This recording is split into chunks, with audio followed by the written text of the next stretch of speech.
everyone. I'm so excited to tell you about this podcast. It's called The DK Project, but it's really The Darren Show. So thanks for tuning in.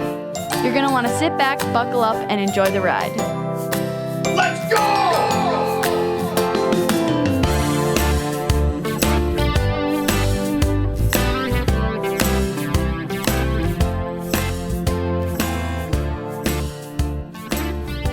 All right. Welcome, podcast fans. Today is a big day. We're recording a day early, but that's due to special circumstances. I got Dave here in the passenger seat. How you doing, brother? I'm doing well. You caught me drinking water right there. And on the line, we have the one and only Mr. Mark Norman. How are you, sir? Hey, living the dream, a little hungover, a little gay. Still, huh? There's nothing wrong with that. Always. Where are we finding you at today? I'm actually in New York City in my apartment in Manhattan. Nice. What, were you out getting after it last night or what? Yeah, just sitting at the cellar, had a couple pops, and it's always, hey, we'll have one more, and that turns into 17, and then you all blow each other. And all of a sudden the lights are on and it's time to go home, huh? Yeah, every time. Nothing like that. Who was at the cellar last night? It was a little Sam Morril, a little Ari Shafir, a couple of Jews, just having a couple cocktails. Nice. You guys band together, huh? Oh, yeah. Well, comedy's it's like war. You get out there, you get killed, or you kill them, and it's humiliating, and you're just trying to survive. Is that your home club then, the cellar? Or what you would call your home club? How long have you been out there in the big NY? Oh, geez, I'm pushing 12 years now. It's getting I'm getting a little long in the tooth, as they say. But, I moved here from New Orleans, got mugged 3 times in the first year. Landlord died of AIDS. Nice. Got bed bugs. You name it. You're living the story, huh? That's rough. Oh, yeah. Outstanding. But you stayed. Trudge on. Yeah, I had nothing else going on. I was rudderless. This was... Sadly, getting mugged a bunch was not the worst thing going on in my life. Well, you got to dig in a little deeper than that. What? Wait a minute now. Let's start with the muggings. So right. Are these like gunpoint, knife? What are we talking? Old New York? No, this is Giuliani, New York, right? 12 years ago? 07, whatever that was. Was that Giuliani? Sure. Yeah. That was supposed to be safe then. So, it was pretty safe, but it was also pre-camera phone, pre-GPS. So it was a little more Wild West. Nice. I like that. So how exactly did the first mugging happen, and how did you not just run for the hills? Well, I should say I was a huge booze bag. So I would fall asleep on the train. I would be bouncing off the walls. I lived way out in Brooklyn. I was a sitting duck. I was the white guy with the earbuds in, singing Billy Joel, Nice. Is that what prompted you to get after the nap chat? Oh, yeah, that was just because you walk around New York, there's so many nut jobs that I saw a lot of people snoozing, and it just hit me like, I always take a photo of them, and I was like, man, I have 3,000 people sleeping in different situations in the Big Apple. Why not make it a series? I'm telling you, I like it. I watch for it, and wow. And I could only imagine. I don't do a whole lot of time out there in Manhattan, but I have done some time, and it's different. It's not for the faint of heart, that's for sure.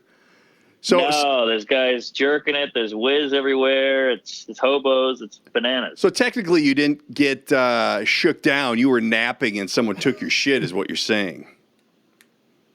Yeah. One time I fell asleep on the train. I woke up. There was a guy kneeling next to me with his hands in my pocket. And I was so drunk that I popped up and I hit my head on the bar on top of the seat. And I fell back down, and he was just laughing. He was cool as a cucumber. He was like, don't worry, the train will turn around. You'll be fine. And as he's taking your stuff? Yeah, he kind of moonwalked right out the door and just gave me like a hat tip and was like, hey, take it easy, Patty. That's awesome. So after you took pictures of the 3,000 people sleeping that you saw over your time there, why did you decide to become one of them? No, this is he started. Yeah. He started napping. Oh, Yes. see, I need to pay more attention. Yeah, you do. What the hell you got going on over there today? Well, in the black hole. I will tell you, and this is not to steal the deal, right before I left home to come here, You were napping? nope, my wife asked me if I would mix her up some stain to get stain something that she just got. Yeah. So I did that, and I'm in a hurry to get down to the studio here. And I turned around, and I hit the stain right all over the floor of my garage. So literally, I cleaned it up, and I'm here, and I'm sitting So you here. have stained floors in your garage now? Yes, my garage People floor is pay now extra stained. for that shit. I know. So I was sitting here thinking about how big of a mess that is. Oh, so well, I will thanks, pay thanks for attention now. focusing on the guest and the show. Sorry, Mark. Sorry about that, Mark. We got looks like we're gonna have a meeting after the show about We might be. Dave's future here at the cast. Oh, hey, good luck, Dave. God I bless you. appreciate it. So you're doing some acting and some comedies. Your mainstay, but I saw on your Wikipedia that you're also a writer and potentially 35 or 36. How does that happen? You do a window? You don't Well, wanna- I mean, I'm a writer, but I'm a writer of comedy, so I'm not turned on to get over here. But I write jokes, and I've written a bunch of TV shows that did not get picked up. Aha. But yeah, so I've done all that, but I'm a horrible actor. I'm really just a stand-up comic at the end of the day. That's really all I can give you. Nice. No, that's cool. We had Brent Gill on last week or the week before. Do you know him? He's out of Colorado. Does some big time at the Comedy Works there, but Oh, okay. that was kind of interesting. But anyway, back to living in NYC. That's where it's going to stay. You're not no interest in those freaks out there in California, eh? Nah, I go visit. I mean, I love LA. It's a fun town, but it's dead. It's dead inside. There's no soul in LA. You know, everybody's working. Everybody's climbing the showbiz ladder. Nobody's really friends. It feels like no one hangs out. There's no interaction. Everybody's in their car. It's very isolating in LA. So I go visit. I soak up all the fun. I hit the beach. I go gay. I drink. I get a taco. But you get in, you get out. I feel like LA. That there's not enough. It's comfortable. The weather's great. You got a bigger apartment. You got your own car. You're not sitting next to a guy on the subway rubbing one out. But I need that. I need the little spice. Yeah, it sounds like it. It sounds like you're running into a lot of the spice. So then you've got your group out there. Who are your boys that you hang out with regularly in the comedy world? Are you got a regular group, or is it just kind of who's ever at the cellar, whoever is at the club? Yeah, you got your crew out here. You got your Joe List, your Gary Veters, Sam Rill and Ari. Joe Mackey, Matt Ruby. We got a whole gaggle of skanks. But yeah, you know, comedy's it's a lonely business. You're out on your own. You're like an old grizzled cop. You know, I work alone, and you got a couple guys at the precinct that you chop it up with. But it's mostly just you out there, just getting your ass kicked on the road. Right on. I think that I just saw you were touring with Kreischer. How was that over in Europe? That was man, that had to be was intense, unreal. huh? It was 2 weeks straight of drinking every day, every night. I had a blast. I mean, Copenhagen, Dublin, Amsterdam, England, Scotland, you name it. It's the whole goddamn UK. But I think I took 3 years off my life. I mean, the guy's an animal. He truly is the machine. Like, he can drink in the morning and then go work out, keep drinking in the day. Like, he'll just sip on a beer. He'll do like some editing, some computer stuff, social media stuff. And then he does some writing, and then he does shows at night, 2 shows, drinks all night, drinks after the shows with the fans, goes to bed, does it all over again the next day. I wanted to kill myself by day 3, but damn. You know, eventually you just got to go, fuck the gym, fuck eating right. I'm just going to dive in. Right. How else do you do it? Because you're doing a show every day, right, in a different city. 2 shows Every probably. day. 2 shows a night, you know, jumping on a flight from Dublin to Copenhagen, and then the next day you're in Amsterdam. The next day after that you're in Glasgow. So you had to keep up, but it's hard to keep up with the booze flow. Yeah, he's a professional. Although I did see that podcast you did. I watch a lot of those on YouTube, and you came out of the old sheets drinking that morning, a little screwdriver to get you back straight. Well, once again, that was day 13 out of 14. So this was all coming down on me. And I'm laying in bed at 10 a.m. and I just hear, Mark! And I'm so hungover that I knew I had to go out there. So I just had to pop a couple of vodka sips just to get through it. Man, truly, it's not a fake. He's really the machine, huh? Oh, yeah, he's an animal. It's pretty impressive. I mean, he's got the Mickey Mantle gene, no doubt about it. Wow. What about, so are you comfortable having a few pops before you go on stage, or is that a no-no? I know some guys not big into it, but others, let's roll with it, see where it takes us. I'm comfortable with a 2, maybe 3, but, you want to have a good show. Then you got 2 shows, so you don't want to get too sloppy for the second, but I would advise against it if I'm being honest. Maybe drink during, have a pop during the show and after, but having drinks before you get out there, you start slurring. Comedy's it's like a boxing match where you want to be sharp. Right. What? Anyway, we got to get back to the beginning here. You're a New Orleans guy. New Orleans, and you went to college there, right? Oh yeah, for 1 year, and I failed out. Oh, well, but then you could still leave it on the resume as that you went there, right? Yeah, then I went to Baton Rouge to go to college, and then I finished online because I just said, what am I doing? This is a waste of time. I'm learning about the Aztecs and the Incas. I'm going up to New York to actually follow my dream. Did you start doing comedy in New Orleans? I did. I started at a little bar in Lafayette, Louisiana, because I was too nervous to see anybody I knew. And after I did that, I was hooked. And then I started looking in the phone book for open mics and comedy clubs. But yeah, New Orleans was pretty much home for me. But I only did maybe a year, 8 months, 9 months, 10 months, and then got the hell out of there. So so your first 2 minutes on stage, did you have a plan, or did you just wing it? How'd it go?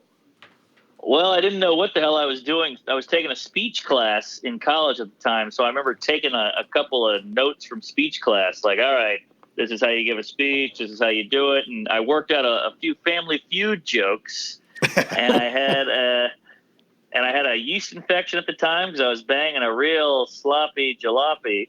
And you had the yeast infection? Yeah, it's called jock itch for a guy, but it's the same thing. Well, now I learned something today. Yep. So you went up with that while scratching your junk, or how did that work? Yeah, I tried to hold off on the scratching, but I was really baking bread downtown. It was ugly. I had a whole scenario. I had some sourdough cooking. That is crazy. So good experience, bad experience? How was the first run? Not of the bread making, of the 2 minutes on stage. It was pretty rough. I mean, I kind of bombed, but I got chuckles here and there, and but I was hooked. But you kind of, when you're that new, I was so green that I was so scared that I just I kind of blacked out up there a little bit, and I was pretty drunk, and I don't remember most of it, but it went pretty horribly, but I still fell in love with it, and I said, let me try this again. It's kind of like, I'm trying to think of an example. It's almost like a fist fight where you're so keyed up in the middle of it that you don't really get to enjoy it because you're just in it. Yeah. And that's also what's fun about it. It's like it takes you out. It's like race car driving. You have to just focus so much that you just forget about all your other problems. Is it still that way? And a little bit. That's part of why we do it. But obviously you can be more present now because you've done it 8 zillion times and you know what you're doing. But there's still a rush. So is it something where what made you think throughout your youth or whatever that, hey, this is the direction I want to go? Were you a funny then? Were you was it? I mean, what makes you think, hey, I should give this a run? Other than the question. Not wanting to learn about the Aztecs. Right. Well, I was a bad student, as most comics are, but I was the class clown, and I know people shit on the class clown, but I felt like I was pretty good at it. Like, I'd have girls come up to me after and go, hey, you should be funny again. That was exciting. So always a cut up, always a douche, always obsessed with comedy. As a kid, I watched SNL and Living Color, The Simpsons, Seinfeld, all the Bill Murray movies, shit like that, Animal House.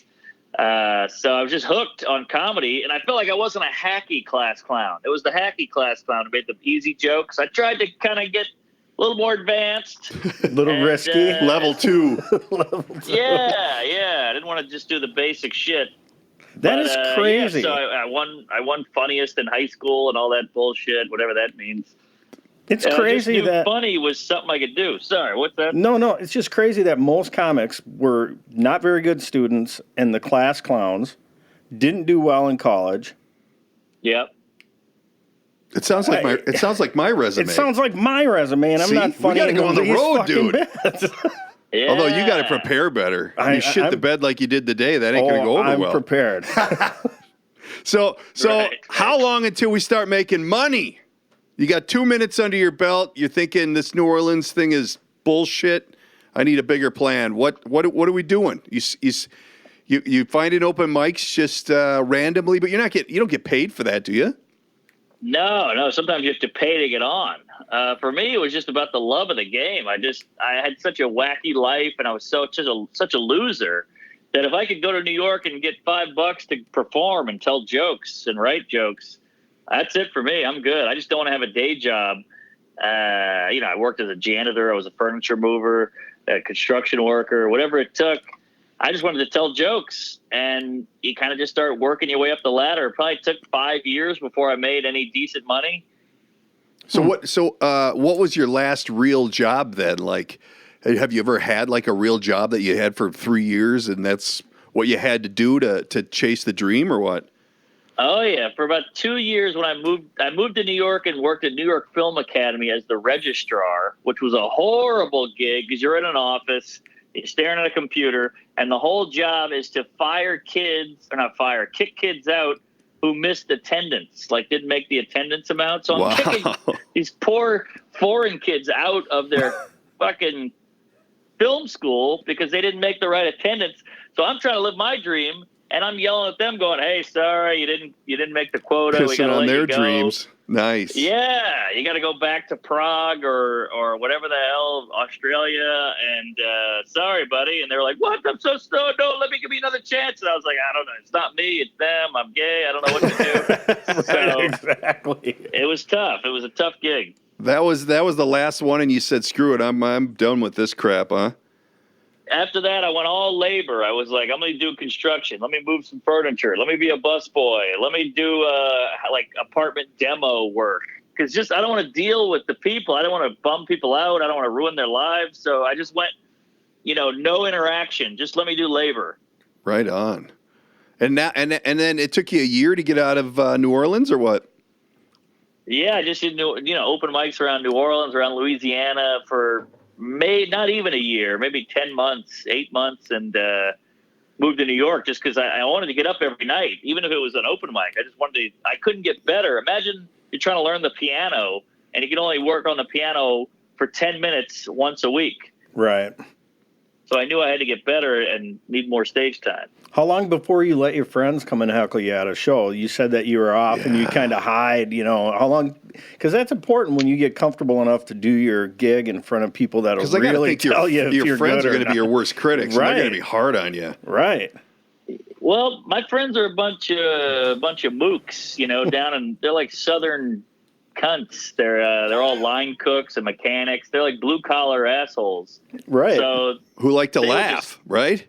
Well, yeah, but they weren't nice people really. Like we go way back, but they're just douchebags. They would stand in the back and heckle me and ruin my set, and then call me a homo for wanting to do something in the arts.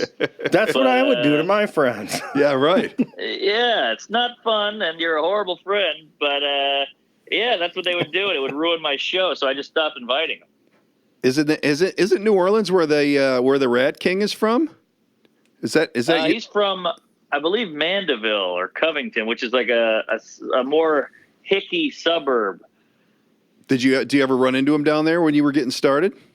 All the time. He was the guy. Like when I started, he had been on MTV, so that was like a huge deal because we're a bunch of losers from Louisiana, and this guy had already been on TV. I always forget that. What was he on, Road Rules or something? Something like that, yeah. And that was when TV was TV. Like this was pre-internet, so That was everything. Yeah, right. What's her name was on that too? Przitsky? I don't even know how you say it. That's Christina. right. That's right. That's crazy. You ever do anything like that? No? No, that was way out of my league. I did Last Comic Standing and stuff like that, but I started way after those guys. Interesting. So what did you find was your sweet spot? Did do you write and go up on stage and run with it, or do you just shoot from the hip? No, I wasn't a hip guy at all. I was so nervous. I had such bad stage fright. Still get stage fright, which is why I go on so much, just to try to curb it. But does that help? The more you go on, the easier it gets. Oh yeah, totally. Seinfeld said doing comedy is like an ocean swim. You know, you always have that hesitation, like, do I get in? It might be cold. I don't want to get in yet. But you just got to dive in, and then you go, oh, that wasn't so bad. And now I don't want to get out. Right. So that was a nice little nugget, but yeah, so it still makes me nervous, that's why it's fun. You know, once skydiving gets boring, then you stop skydiving. Yeah, or burn out. Yeah. How often? What do you run? A 15-minute set? How long? What's your sweet spot? Well, like for tonight, I got 3 shows, and that's in New York, and we call it a showcase show. That's where there's about 5 comics doing 15 minutes each. And you just run your material, you do some new stuff in the middle. So you do different kind of rooms, different kind of audiences. It's great. It's a good time. It's like skateboarding. You know, you want to do a skate park, you want to do a half pipe, you want to do a ledge on a curb. You got to mix it up. Right, because doing the same exact set every time's got to get a little bit redundant. Oh, it's brutal. And some guys do it because they just go, I'm over the hill. Fuck it. I'm just going to do my set and go home, get my $50 and get out of here. But right. It's like a relationship where you got to spice it up in the bedroom. You know, you can't just do missionary every night. Hey now, you got to think of that. Like when the Eagles are out playing and they got to play the goddamn Hotel California again. I mean, that's got to get old. That's crazy. Oh, no doubt about it. So speaking of the bedroom, and here's a good question, and the only possible answer, or you're going to kill all my hopes and dreams to this question, is yes. All right? Is the Mrs. Fritz story true? Completely true. Let's see. I still don't know what her motive was to this day, but all true. Ooh. And what happened with the paella? Because I got to tell you, honestly, you have my ass laughing on that, and I appreciate that. Thank you for that. This is a current bit? I'm not familiar. I don't know if it's current or not. I saw it online, and it's hilarious as fuck. Well, everyone will have to check it out. Check it out. Old paella story. You can dip into it a little bit, just a sample. Just a sample. Well, you got a sample of that one, Mark? The story? Yeah. Yeah, basically, I was working at a film school, and my shower was broken, so I couldn't take a shower, and I was like getting real stinky. I was like 5 days out without a shower. I smelled like ass. So I was so desperate. I was going around my job and saying, "Anybody let me use their shower?" And the screenwriting teacher, Mrs. Fritz, she was like a kooky hippie kind of lady. She was like, "Yeah, you can use mine, but I have a dinner party tonight at 8, so come by at like 6, shower and get out of there." I said, "No problem." I show up, there's 8 pots boiling, there's the place setting for all these tables and people and napkins and glasses and flowers. And I go, "Geez, this is quite a shindig you got cooking here. I'm going to get in and get out." She goes, "No problem, but have a glass of wine." And now I have a glass of wine, I have 2, and I have 3. And now it's like 7:30. So I'm like, "Hey, lady, I got to jump in the shower. You got people on the way." So I jump in the shower, I get out, and we just start making out, and we ended up banging all night. And I slept over, and nobody showed up. So it was just a front? That was an elaborate scheme. I assume, but it was quite a front. I mean, she cooked. And that's where the paella comes in. Yeah, we had some paella in the middle of the bang, and then we went back to banging. Fuel for the fire. I love it. I guess so. Oh, I'm so glad that's true. And that was at the last job you had then? That's probably why you stayed, huh? In case Mrs. Fritz was around. Yeah, I guess. Too much. Well, I'd love to bang her. Love to bang her again, but she was probably 45 at the time, and I was probably 25 or 23. She's So probably, she's probably like that window 78 closed. now. Yeah, right. Yeah. You're a single cat? No, I got a hot skank living with me now, and we're having a good time. Nice. Is she in the comedic world or what? Let's see. No. She's just a 9-to-5 cog in the wheel. Someone to get insurance from. I like that idea. Good thinking. That's the ticket. Right on. So you were saying that you do a little joke writing. How does that work then? Is that just for yourself, or is that just for shows, or what's the avenue for that? Well, you got to write a new hour basically every 2 years because the internet, everybody's pumping out material and you got to stay relevant and have new shit. Then people come and see you and they go, "Hey, I saw you live and you did all the same shit you did from the internet." And you go, "Well, I am not a fucking robot here. I got to, have an experience just to have a joke to write about it, blah, blah, blah." So I'm a joke writer all the time. I write jokes. I put at least 3 new jokes on Twitter every day. But I've written for the Bieber roast and a couple other things. So I can write jokes, but no one will hire me. Interesting. Did you you wrote for the Bieber roast? That's low hanging fruit, isn't it? Yeah. Well, Hannibal did it, and he said, "Hey, if you got any jokes, just send them over." And I sent him a bunch of jokes, and a few of them got on TV, and he paid me well, and it was a nice little experience. Nice.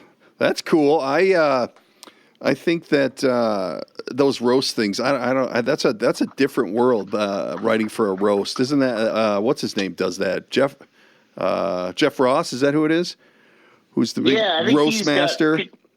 He's the roast master. I think he's got a couple cats writing for him, which he's just locked down in that roast world. That's his bread and butter. Yeah, for sure. I'm wondering what you have for a road list this year. I see you're coming out to Acme here in Minneapolis. But, but they have not exactly put it on the site yet. What are the dates on that event? I believe it's October 23rd, 24th, 25th, whatever that weekend is, 26th, 27th, something like that. So how does that work then? You go to Acme here instead of the other place. Is there like a network? What you taking the piss here this morning? Yeah. Oh, sorry. Running out some fluids? Oh, I don't care. You caught me taking a whiz. That's all right. We're all friends here. But basically. As long as we hear you wash, then we're going to be fine. Yeah, that was a quick hand wash there. No, basically Acme hits up my agent and says, "Hey, we'd like to have Mark back, and here's the price, and here's the deal, and the travel, and the hotel." And I say, "Sounds good," and I show up. Bam. Very simple. Boy, that's cool. Well, I always wonder how that all works. I know I've talked to Acme a few times, and they've sent some folks my way for some interview stuff, but I don't quite know how the whole package works with the road. But it sounds adventurous. Now your podcast, Tuesdays with Stories. I always get that backwards. That's hard for a dyslexic, right? Right. You guys are doing. I'm dyslexic. Yeah. You guys doing a live podcast and a show together?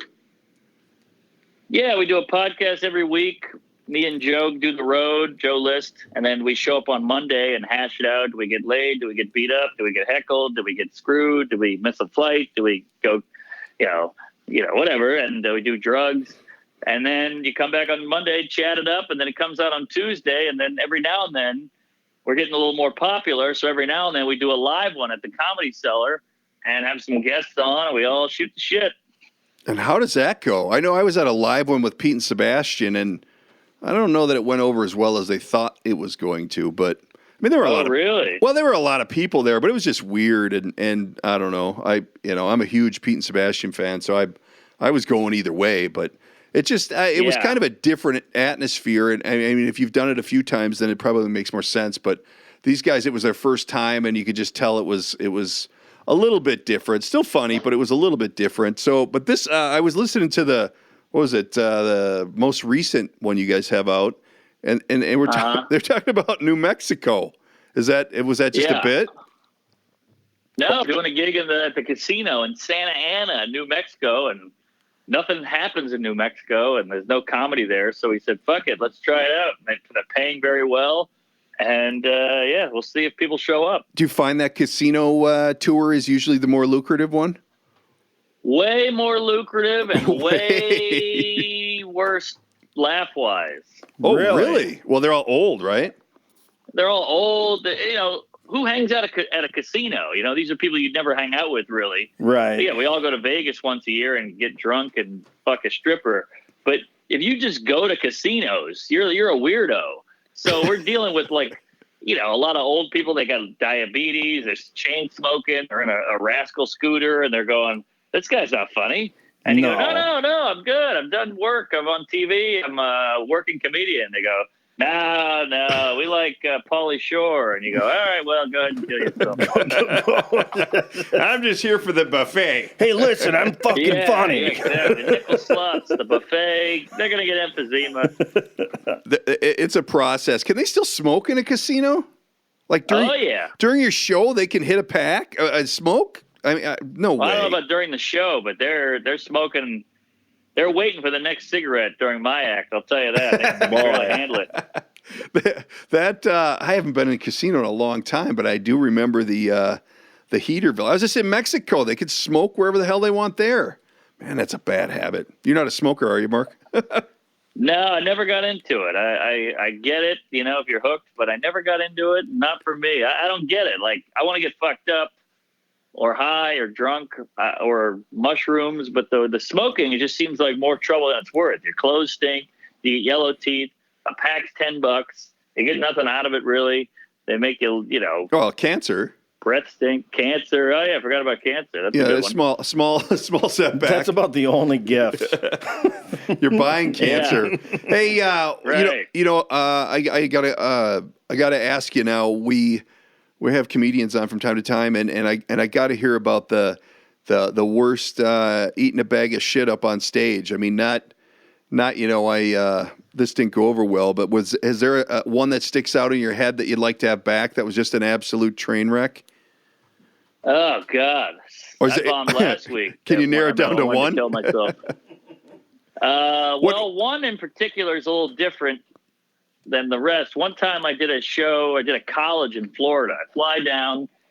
Colleges are great money, but horrible gigs usually. And I fly down and I show up at the college, and I didn't know it was an all black college, which, you know, I'm fine with. But the guy at the show was like, "Hey, just let you know, it's very diverse." And I look out in the crowd, it's all black. I'm like, it's not diverse. I'm the diversity. It's not diverse at all. It's just black. And I had to follow a rap group, and they were like going nuts on stage, like twirling shirts above their head, you know, and talking about killing Whitey and machine gun noises, and like they're killing. The place is going bananas, and I'm like, oh shit, I'm gonna go up and have my observations about, you know, Google and laptops and tennis shoes, and they're not gonna give a shit. So I go up, and I'm walking to the mic. I'm not even said anything yet. I'm just walking to the mic, and one guy goes, "Look at this fag." That gets a huge laugh. So finally I get to the microphone, and I go, "Geez, man, what if I was actually gay?" And he goes, No, you are. And that kills so hard. It gets like an applause break. The place goes nuts. The roof falls off. The lights are flickering. And then I had to do an hour after that. Ooh. Oh, did you ever get them, though? That was death. Did you hook them in, though? What's that? Is there a way to turn that around, or yeah. is it just that it's dead in the water? You can't do anything with it. Well, they just hated me with a passion. They had it in their head that I was this corny douche white guy, I guess, because they wouldn't let me flip it around, and I would try to poke fun at them. And if I poked fun at them, they would go, ah. But then they would shit on me all day, and that would get a big laugh. So I was like, well, how come you can make fun of me, but I can't make fun of you? And it was dead in the water. Like, I was pulling out tried and true jokes, and they weren't hitting. And It was a long 58 minutes. Ooh, that's a long See, run. if What do that- you? How do you know? Like, how do you know this thing's going south? Like, just people not laughing, or are people just that, like, they'll just come right out and start heckling you, or like what? What's a sign of this thing's going the wrong way, other than them calling you a fag right out of the gate?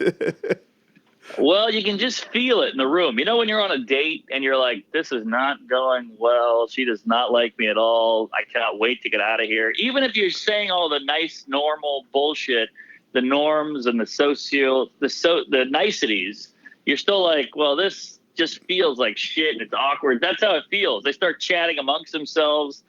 Getting heckled is actually better than chatting amongst yourself, because at least if you're getting heckled, they're engaged. They're interacting with you. Yeah, But right. with the chatting amongst themselves, that's just like, fuck this. We're checked out. We don't care about this. This is over. Who cares? Let's move on. You ever just say fuck it and walk out and that's it? I'm not. You're not laughing. I've never done that. No? I've thought about it, but I don't. I feel like they're paying me for this amount of time. I'm doing this amount of time. The clock is ticking by like molasses, but I still got to do it. And at the end of the day, I used to be a janitor. I used to be a furniture mover. Having a big recliner on your back going up 6 flights of stairs is still better than eating your own ass on stage for an hour. I'd have to go to the damn psychiatrist after that. If I was sitting up there, just I'm not made like that. Well, I think it takes a thick skin, and I you know, part of that's part of the job is you just gotta, you know, and turning them around is a big thing. I've actually done my share of. I've seen a lot of shows, and I've got my opinions on this or that, but you know, a lot of what I would consider fun, you know, is when you can carry the room and keep it going. Obviously, that's the goal. But I just find it weird that because people go to a comedy show and they're there to laugh. Like, I know I'm there to laugh, and I know that whatever, I may be uncomfortable with some shit they say. But how much of a problem is it nowadays with all this, you know, Me Too and can't say that and you can't reference that? I mean, how much have you curtailed your sets because, you know, I don't want to be offensive or, you know, there's a lot of black people in the crowd, or there's a lot of women in the crowd, or, you know, this, that, and the other thing. Is that a factor for you? You just say, fuck it, I'm doing what I want to do. It is a factor for sure, but I still just do it because I've noticed the people who get outraged, quote unquote, are just wanting to let people know that they're outraged. They're not actually outraged. If you're actually outraged, you know, you act way differently than by going, hey, excuse me, you can't do that. Sorry, no, I don't think so. Like, that's not outrage. That's just you wanting to let everybody know that you're a morally superior, you know, because I've noticed that crowds, they want the dark shit. We're all people. We want it. The first thing you say when you're a kid to a French kid, you meet a guy from France, you go, what are the curse words over there? You know, we're twisted, and that's just how we are. And I think people, it's so cool and trendy now to be bothered and to be morally superior about shit. Oh yeah. So I think they just want to let you know. They don't even care. If it was just you and them, they would say horrific shit. But they just want to let the crowd know that they're in charge. Look at me. I'm the good guy. This guy's evil.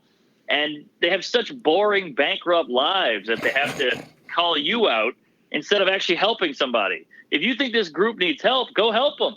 You're right. Go be a good person. But stopping a joke at a comedy show is not going to help anybody. You're just jerking off into a pound cake. Well, and a lot of the people who are truly offended, they'll actually leave. Like, you know, if you're offended, then leave. But I think if you get to the point where you're, you know, paying the money and going to the show, I mean, you got to expect to be offended. That's what you're there for. Of course. You know? And why is comedy the only thing we do that with? It's like, you don't go to a movie and go, well, this lady's getting raped. I'm going to yell at the theater. I'm going to yell at the director. I'm going to yell at the writer. Right. You just go, oh, that was a little much, and you leave. But for some reason with a comic, people feel like they can just shut you down. It's also, I think it's the last bastion of free speech. You know, even the news is phony now. Like, the news says shit. You're like, well, I don't think that's true. I've had news articles written about me, and you're like, wow, they made all this up. Really? So you can't even trust the news now. So a comic saying something real or authentic or true is kind of like jarring for a lot of people. And a lot of people get mad if you say the truth, and you're like, well, take that up with biology. I'm just delivering the information. I'm not the bad guy. You go, hey, women get pregnant and, they have a baby after 9 months, and people go, what do you know about women? You're like, well, I'm just saying what's happening in the world. I don't know. Like, how'd we get here? Right. The social justice warriors are just a fucking drag, man. And it really is a big problem in your industry. I've run into it a little bit with blasting my shit over the airwaves but there are more people that I thought I knew, and now all of a sudden they're like, well, if you're going to be like that, which, they're out there. It happens. It's not, we're not reinventing the wheel here. What do you find yourself doing when you go to these strange cities? Like, you're in California for some shows or probably somewhere a little more remote. When you're playing Dubuque, Iowa, what do you find yourself doing during the day? I mean, you are alone all day, or do you travel with somebody? Because if the old lady's got a 9 to 5, she ain't hitting the road with you. No, it's all you. You got to get out there. You got to try not to get fucked up out of your mind. That's the whole thing. You're so lonely. You're so bored. Most of doing the road is killing time. All right, the show's at 8. I'm here. It's 9 in the morning. What am I going to do? Should I get high? Should I start drinking at the bar? Should I just eat my face off? Should I masturbate all day? So you have to curb all these urges to do bad shit. You got to have a plan. You got to have a plan. You got to go, all right, what's the big landmark in town? What's the big sightseeing thing? Oh, it's the Rock and Roll Hall of Fame. All right, let's go do that. Oh, here's the bridge where John Lennon blew a guy. All right, let's go see that. All right, here's this, here's that. So you go, okay, let's go to that. Who's the opener who's opening for me? Let me go hang out with this guy. Let me chat him up. He's another comic. We'll have a lot in common. I can learn about the club. I can learn about the scene. So you just got to fill shit up with activities and wholesome stuff. Man, do you do long stretches on the road then, or do you do, 4 days here, 4 days there, back and forth, or do you? I know Pete and Sebastian and Bert too. They just did the bus. Actually, Tom did too. The bus sucks. Yep. Does the bus suck? I've done the bus when it's not your bus, or does the bus suck all the time? The bus I think it's a personality thing. I don't have the energy I'm an introvert. I need that alone time. And the bus, you can't get alone. Oh. And so you're just kind of on this traveling tube, and it's, tiny, and it's just one hallway going through the whole thing. So people just walking by you while you're sleeping. They're walking by you while you're shitting. They're walking by you while you're watching TV. So it's not for me. I get it. It's practical. It's efficient, but it's not for me. I do the 4 days on, and 4 days in Milwaukee, come back on Sunday, enjoy New York, enjoy my apartment, enjoy my bed. And then Thursday morning, I go out again to Denver or San Fran or Phoenix or whatever. That's the way to do it. Well, yeah, if you can. We don't all have Mark's money. No, but that shit, doing a show, going on the bus, having some drinks, sleeping all night long, waking up in a new city in front of a fucking hotel, man. No, that'll drain you quicker than. I don't know. Yeah, you get a bad shower. Being hungover on a bus is brutal. I mean, think about every Greyhound you've ever taken. Now just think about a little more comfortable than a Greyhound. Ouch. Sleeping on a cot, it's not even a fucking bed. I'm out. I decided against it now. I don't like the idea. You got a little shade to pull across so people, while they're walking by you and shitting by you. You're not supposed to shit on the bus. They shit on the bus. You never shit on the bus. You see? That's a bad rule right there. You don't shit on the bus, you don't shit on the boat. Those are the rules. There aren't a lot of them. So I think Gandhi said that. Yes. Probably. It's one of his. You'll find a lot of those references here. Right. Did you? So you're working every night of the week at some venue, or are you every night of the week? Really? So it's like an addiction you just can't shake, huh? No, it's not even I guess it is an addiction, but I enjoy it. People always say, "Oh my God, you work every night." I'm like, if I don't work, I sit in my apartment and I stew. I get sad. I just start thinking about shit. I go, I'm not working hard enough. I hate myself. I mean, it's like a job. You know, you go, everybody goes to work every day, but if I Right. do comedy every day, people go, "What are you, crazy?" That's true. That's funny. I guess when you put it that way. But I don't get it. I think that it's just a different lifestyle. I mean, because you're not even you're going in at what 7, 8 o'clock. Do you know ahead of time what time you're going on, or is it? I guess I don't know how that inner workings works.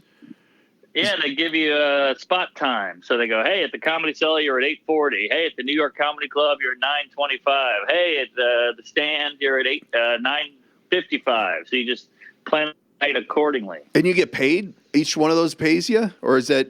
Oh, yeah. I mean, it's a little walking around money. It's not, you're not going to pay the bills. You pay the bills by going on the road. Yeah. Asses in seats. That's what they say. Big bucks. Yep. So is Acme your standard size venue? I don't know. What does Acme say? 200? Maybe? Acme's, it's a comedy club. Any kind of comedy club is my level. You got your Burt Kreischers who could do, or your Sebastian is like, a couple thousand. Comedy club's like 300, 350, 400. Uh-huh. And are you getting door then, or you get a set rate no matter who shows up? You get what you call a guarantee at a comedy. This is my level again, I'm a lower tier douche, but you get you get your money. It's called a guarantee. And if you sell out every show, you get a bonus. And once you hit these bonuses, you start making some real money. But I'm not really a draw yet. I can sell out in Denver and San Fran and a few places like that, Austin, Boston, Chicago. But you go to Boise, and nobody knows who the hell I am. So I just walk away with that guarantee. But in a good city, I'll get some bonuses, and that's when you get cooking. Nice. How long have you been doing this level? How long have you been at level? What level is this? 4? Level 4 of the game? I guess. I'm just ticking, just slowly, your Theo Vaughns and your Seguras and Theo your Vaughn's taken off like mad, though. I don't know what it is. The kid's nuts. Maybe. Well, I think he's different than everybody else. He's this Southern weirdo. He's got his own language. He's got a mullet. He's doing the thing. I'm just a skinny white guy telling jokes. He's got a whole persona and character. It's very smart. He went on Rogan. Rogan blew him up. Yeah. But again, Theo Vaughn's been doing it for 20 plus years. So you got to realize this takes forever to get rolling. And to get momentum is brutal. I didn't think Theo Vaughn came out of nowhere. I didn't think he was that old. He was on Road Rules in '68. I've never looked into it. I didn't think he was that old. He acts like a younger gentleman, I should say. Interesting. Yeah, we're all playing the game. We're all just trying. I'm doing it the slow and steady tortoise way, where I did a Cleveland interview that blew up. Oh, I do a Tonight Show that went on Reddit. Oh, I do a Conan that did okay. And wow, slowly Minneapolis podcast blow up. I can see it now. Hey, what do you guys? You got a couple listeners? I hope. I think there's 6 now, which is good. What do you? So what? No, I forgot what I was going to. I had a hot button issue. I totally lapsed it. That's all right. We'll come back around to that. But I think that the theaters are the next level, right? Yeah, that's where you want to get, because there's nobody bringing in chicken wings. There's no random soccer mom off the street going, I didn't like that retard joke. And you go, blow me. This is what I do. You should have Googled me, you cunt. The theaters are what you want, because it's all people showing up just to see you. They know who you are. They're sitting there quietly. They're not blackout drunk from day drinking and then going, I guess we should go to the Funny Bone tonight and see what homo is on stage there and make him feel bad for his life choices. What's the biggest venue you've ever played? Well, I've opened for, Louis C.K., Amy Schumer, all these people. So I've done the Madison Square Garden a few times. That was wild. I've done Carnegie Hall. Did you shit yourself on the Madison Square Garden gig? That had to be wild, yeah.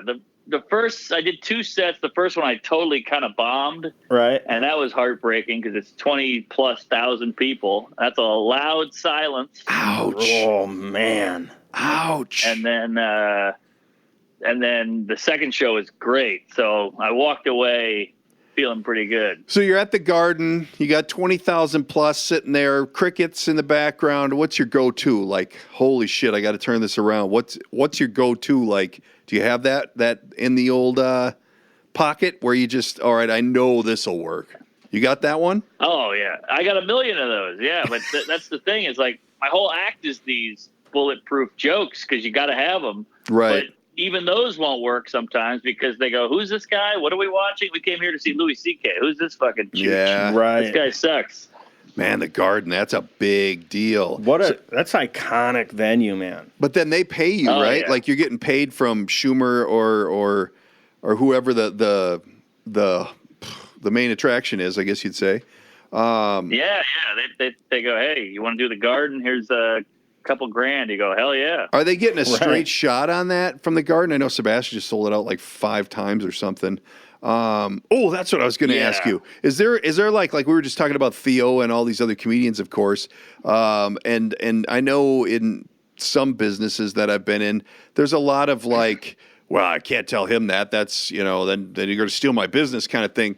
It doesn't seem like in comedy there is that. Like everybody's happy for everybody, and it's like a brotherhood where you're not looking bad at Theo because he's kicking ass or whomever. Is that kind of true? I mean, like it seems like, I don't know. I've never heard anybody say that guy sucks or anything like that. It's all everybody's happy. And is it just that great of a world that everybody's always happy with everybody else? I mean, there has to be some inner fighting or fighting within the ranks. Of course. There's all these comedy feuds going on, but you try not to make them public, even though the fucking audience eats that shit up. So a lot of comics will make up a fake feud and just get all these losers on the chat rooms, a buzzing because they're like, "Oh, did you hear Bill hates Johnny? Oh man, he fucked his wife, or he, wrecked his car, or he stole his iPhone," whatever it is. And so they make up these fake feuds just to get people talking. That's a very LA move, which is smart. Rappaport does that, doesn't he? Him and Pauly just had one of those bullshit things, and now they're all hugging and making up. But are there true underworld? Yes, of course. You got giant egos, you got giant personality. Of course, they're going to clash every now and then. That seems like it, yeah. But you never hear about it. And like I said, but I've got a group that I listen to, and I don't, But like you said, they don't make it public. But there's got to be. A lot of times they're out there, but they don't want to make it public because that shit's embarrassing. Like, you hate somebody with a passion. You just want to fucking sit there and hate them. You don't want everybody talking about it because then you got to explain it, and then you got to go on TV or go on a podcast and go, "Oh well, this guy did this and that guy did." It's child's play bullshit. So most people just keep a lid on it. We all know who hates each other, and it's all the comics know. In the community, it's very well known, but it's gonna happen, and it happens all the time, to be honest. Interesting. I think once you get to a certain level, obviously unless you do a Louis C.K. or something that like Sebastian now is just, I don't know, he's just kind of out in his own world. And Kevin Hart, holy shit. Oh yeah, it's crazy, but it just takes one shot, right? Like one run in where you start taking off, like Theo, for instance. That kid's just nuts, but his trajectory is just off the chart, which is really weird. So what's you just sticking to comedy? No acting. You got no interest in that crap, huh? Well, I mean, I'll take anything. I just can't act. But like, if somebody wants to make me the next Ray Romano, I'll do it. With that sales pitch, the phone should be ringing here shortly. Yep. Yeah, I mean, if it was the '80s, I feel like I would have had a sitcom by now. But everything's changed now. Now you got to do it on your own. Now you got to make your own fans. Yeah. Have huge numbers, have huge followers, giant social media presence. And then the agents go, "Hey, we'd love to work with you. You seem great. You're a genius, blah, blah, blah." But back in the day, you just go, "This is my material. This is who I am." And they go, "All right, we can build something around this." So it's bittersweet because now the whole industry, the whole market is kind of in your hands where you can use the internet and social media and YouTube. But no one's going to give you shit out of the gate now. Right. Well, that makes sense. There's so many people out there with YouTube and podcasts and radio and whatever that, everybody and their brothers jumping in the game, which, Yep. It's a lot like the music industry is now, too. I mean, Yeah, I mean, totally. it's same difference. Yeah, but they have auto-tune. Right. Auto-tune goes a long ways. That ain't I right. hate auto-tune. Yeah. Hey, we do this thing on the show, Mark, where we do a sit-down. We give you the opportunity to have 3 guests at the table. You get to pick alive, dead, whatever the story is. But who do you think you're going to pick? Who's your 3 that you want to have a little sit-down with? All right, I go Larry David. Ooh. Have you worked with him? No, God, he's my hero. Man. God, he is I would love hilarious. to. What are you, in the tub? I think he's the funniest guy. What are you? Sorry, my sink is leaking. I'm walking around my apartment. I just happened to walk by the sink. Well, it's a hell of a leak, man. You should have that looked at. Oh, yeah. It's a problem. I'm trying to get it looked at right now. Sorry. Put your plumber hat on. So you got Larry you go. David. You got 2 corners left. What do you got? All right, Larry David. Then, let's see. I got to mix it up a little bit, go with a dead guy. So I'll go with the old... Well, no, maybe I'll stick with the live. Hold on. Calling an Shit audible. in my mouth. I thought about this a little bit, but now I'm retracting. Oh, wow. Last minute game change. Hey, while you're thinking about Game that, change. I heard on your podcast you're in hot pursuit for Mr. Seinfeld, eh? Are you guys working on something or what? No, we just met. I got his phone number. We're cool. We're buddies, but I built the whole thing up too much. I thought we were going to be best friends and sitting on each other's laps eating ice cream, but turns out I'm just another comic that he knows now, which I'll take. I'll take. Yeah. I don't have Seinfeld's number, so you're ahead of most of the world. But Yes. that's I don't know. Is he still do sets every night in town or not every night, but on occasion? Yeah, he'll probably do one a couple of months in New York, but he still does the road a lot. So he's out in these giant theaters. Yeah. Living the dream. Just On his private jet. gee. Oh, does he have? Well, I suppose he has one. He's got more money than most people. Right. He's got a private jet. He's got a garage with 18 classic cars and 17 motorcycles, and he's got a giant penthouse in Manhattan. He's living the dream. He's just down the road from you, right? Around the corner. Yeah. He's Upper West Side. I'm Lower West Side. Maybe his sink isn't leaking quite as rapidly as yours is. Yeah, that's true. That is. You're in a condo, right? Like apartment? Yeah. And it's because it's all rent, right? You don't own, do you? I'm not. I own. I just bought it. Really? Oh, yeah. So you're staying, is what you're saying?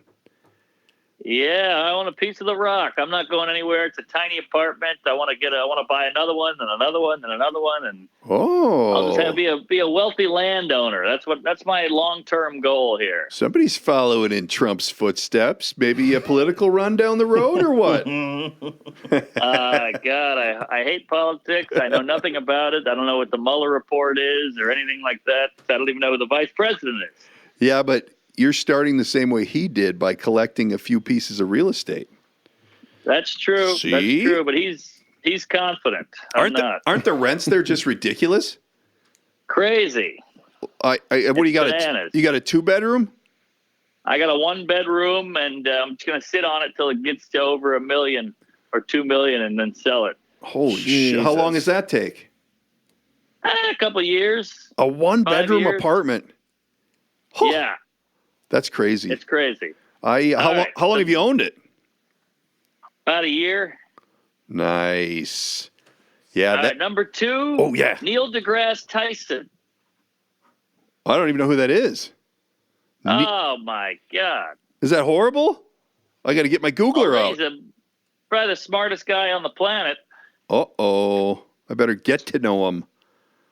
Interesting. And he's alive?